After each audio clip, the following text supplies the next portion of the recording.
My name is Jack Roberts. I'm 28 years old, and I live in Portland, Oregon. I work as a freelance photographer, mostly capturing nature and landscapes for magazines and websites.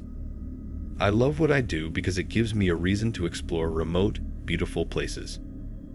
But what I experienced during one of my hikes last spring still keeps me up at night. I had decided to wake up before dawn to catch the sunrise in a secluded area of the woods about an hour outside Portland. It was a trail I hadn't explored much, but I'd heard it had stunning views and was rarely crowded. I'd arrived while it was still dark, with my camera gear slung over my shoulder and a flashlight in hand. The air was cold and crisp, and the quiet felt calming, at least at first. As I walked along the narrow dirt trail, the sun began to rise, casting a golden glow over the forest. I stopped to take a few pictures, the early morning light breaking through the dense trees. That's when I noticed something off the side of the trail, a backpack, abandoned and torn open. At first, I thought someone had just forgotten it, but as I got closer, I realized it wasn't just left behind. It had been dumped there. The contents were scattered around: a hoodie, a wallet, a water bottle, and a pair of sneakers. The scene felt off. I crouched down and looked inside the wallet. There was a driver's license belonging to a young woman with dark hair and bright eyes. Her name was Vanessa, and she was only 22 years old. I thought about leaving the bag and reporting it later, but something about the scene didn't sit right with me. I scanned the area again, and that's when I noticed something else. Faint drag marks in the dirt, leading deeper into the woods. My stomach dropped. I told myself it could just be nothing.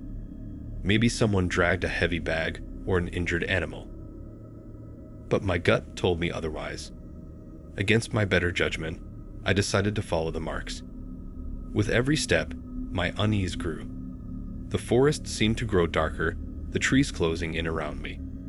I couldn't hear anything except the crunch of my boots on the ground and the pounding of my heart. After about 15 minutes of walking, I saw something that made me freeze. A shallow grave, freshly dug, with loose soil piled around it. And sticking out of the dirt was a hand. For a moment, I couldn't move. My brain was struggling to process what I was seeing. Then panic kicked in. My hands were shaking so badly, I almost dropped my phone as I dialed 911. I stumbled over my words trying to explain what I'd found. The dispatcher told me to stay put and wait for the authorities. But as I stood there, staring at the grave, I heard something that made my blood run cold. The faint crunch of footsteps coming from the direction I just walked. My whole body went stiff, and I instinctively turned off my flashlight. The footsteps got louder, then stopped. I crouched behind a tree, barely daring to breathe. Through the dense trees, I saw a man. He was tall, wearing a dark hoodie, and he was carrying a shovel. He stopped just a few feet from the grave, scanning the area as if he was checking to see if anyone was watching. My heart felt like it was going to explode in my chest. After a few moments, he walked over to the grave and started digging. He was muttering to himself, his words low and frantic. I couldn't make out what he was saying, but it sounded like he was arguing with himself or trying to calm himself down.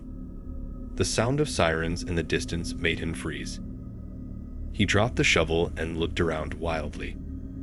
Then, without warning, he bolted back into the woods, disappearing into the shadows.